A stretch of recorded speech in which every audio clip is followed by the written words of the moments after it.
December 2021, Rohingya Muslims sued Facebook for 170 billion euros over Myanmar genocide.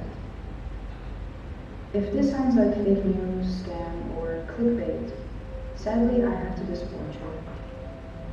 This was the aftermath of a political shift, a complicated history of prosecuting a minority group since 1948, combined with rapid digitalization and a platform that was willing to ignore the harm it caused in order to penetrate the market of a small Southeast Asia country. This bizarre mix led to Facebook not facilitating connections, but facilitating a hate speech campaign blown up by algorithms that led to the slaughter of Rohingya Muslims, followed by a refugee crisis. This once again stirred a public outcry for Facebook to finally take responsibility for directly affecting real people's lives and questioning their ethic and moral stance in the world made of likes, shares, followers, comments, and posts. However, between this horrible turn of events, a fundamental actor, the Facebook moderator, was simply trying to do its job. In 2014, a year after the public began to raise concerns over how the platform was being used to spread hate speech against the Muslim minority, Facebook had just one Burmese-speaking employee responsible for identifying and removing the bullying hate speech. Even if the number of Burmese-speaking employees increased over the years, Facebook was too slow to respond to what was happening. Even 5 years later, thousands of posts, comments, and extremely violent content against the Rohingya Muslims was still found on the platform. This made me question, why and how didn't the employee, the moderator, question if what is happening on the platform is ethically okay? And what allows social media platforms to be misused in our global society today?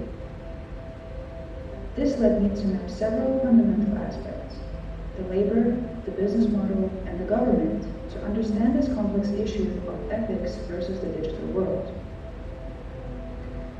People in the tech industry are driven by the challenge of delivering the best product or service. But lately, people are also taking it a step further and asking, how does this product create impact and make the world a better place? Unfortunately, this thought alone doesn't mean that tech workers are quitting their jobs and looking for bigger purpose in what they do, or suddenly having ethical debates with the workspace. Inside of the big social media companies, the worker also lives inside an invisible system that restricts them from opening the discussion about important issues, such as how will their product or service protect privacy, promote inclusion, equality and fairness, transparency, or civility. These important ethical discussions are not happening at the workplace, mostly because colleagues are too focused on the day-to-day tasks to see the bigger picture. Many of the tech workers also feel intimidated to discuss ethical concerns at work without being fired or blacklisted from the industry.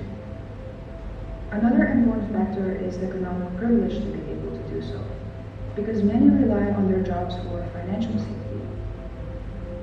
Those who do think of quitting their job to look for a more purposeful one may also experience peer pressure, because turning down a high status and paid job at one of the big companies would mean wasting your potential. Being able to open a conversation about ethical issues highly depends on open working environment and solid work relationships that allow ethical concerns to be discussed between both staff and management.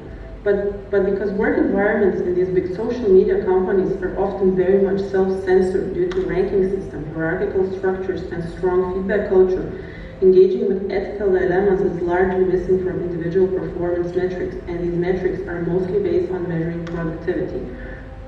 Since the work environment doesn't provide all workers to learn how to design ethical products and talk about ethical issues, certain tech workers try to educate themselves. However, lack of funding and the need to devote private time leave many discouraged from doing so, and the lack of legal requirements also makes it difficult to follow through with ethical questions because of the business model. The business model of big social media companies like Facebook, who also owns Instagram and WhatsApp, or platforms like TikTok, are based on growth and infinite user engagement, which means more profit. These companies play a monopoly in the industry and are held accountable to to no one but themselves because government involvement is still very limited.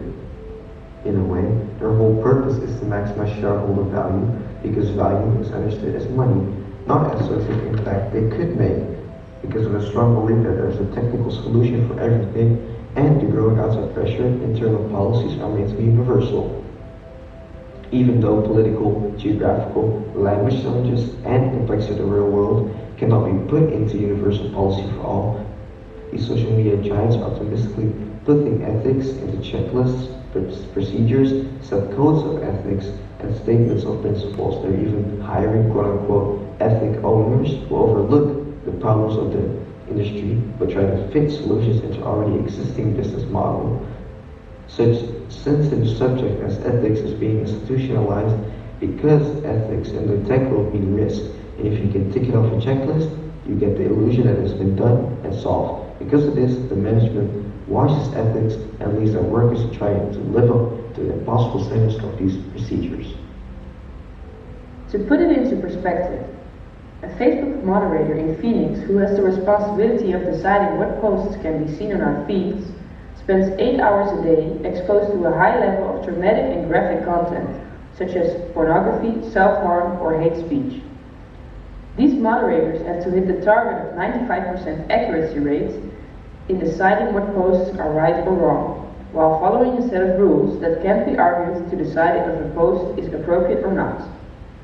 On top of that, they only get 9 minutes of wellness time per day to support their mental well-being, which is way too little, but sounds good on paper. So it's no wonder that tech workers would prefer government regulation to make sure that the consequences of technology for people and society are taken into account, and not just ticked off a list. But the governments across the world are struggling to interfere. In the past, when big social media companies were on the legal fire, it became clear that most of the political figures in charge of this simply don't understand how the social media platform works. They spend more time questioning what is hate speech or misinformation, or arguing over specific tweets than actually trying to understand how does the business model work. So the legal forms don't target the business model, which leaves the social media companies to do whatever they want with the content, to stimulate user engagements, which results in more misuse. Until recently, there has been no laws and regulations in the European Union that would interfere with platform policies that threaten public health or security. It takes too long to develop laws or regulations compared to the speed of digitalization or social media growth, because there are no external audits for social media companies, so all information that can be used to develop these regulations is dependent on how much the company is willing to share. The laws and regulations are also place-specific, meaning that removal of content or change in policies are dependent on where the platform is established. If you think about it, Facebook, Twitter, TikTok, Instagram are all founded outside of the European Union, so it's very hard to intervene with something you have no power over. The language and technical details also take too long to develop, and the sanctions and laws made by one political organization, such as the European Union or the US Congress, would mean that power is in only one hand. This might take away the community or workers' ability to intervene with content and design decisions again. So why and how don't the employees of the social media giants question if what is happening on the platform is ethically okay? It's the corporate mentality to profit off everything, even at the expense of going against morals, values, and social good. The institutionalization of putting the moral philosophy of ethics into the field of risk, checklists, and optimal procedures that can't capture the complexity of the real world. It's the lack of legal involvement, because these platforms are evolving too fast for people in charge of politics to understand, and legal systems are too complicated and slow to control this force of power. It's the hierarchical structures, performance metrics, constant measurements of productivity within the workplace, and the mental beliefs shaped by the industry that leave no room for the worker to include ethics into the products or services they provide to us, users. I came to understand that in the world of tech optimism and purple Silicon Valley dreams, We forgot that social media platforms are just like any other capitalistic organization that uses their power for profit instead of creating social value. And the core of it all, the worker, is still suppressed by the system surrounding them to have a voice in these important discussions about ethical issues and impact that they can create. I believe that this is the gap in the system where a change can be made for the better. Instead of asking people at the top of TikTok or Facebook to get their priorities straight, we need to start from the bottom. We need to raise and listen to the voice of the worker and create space for ethics to become a daily practice on the workflow between moderators, engineers, and others. By changing where in the structure this dialogue takes place, perhaps ethics can become a resistance towards normalization of the misuse of social media that leads to a bottom-up transformation in the complicated system of scrolling ethics.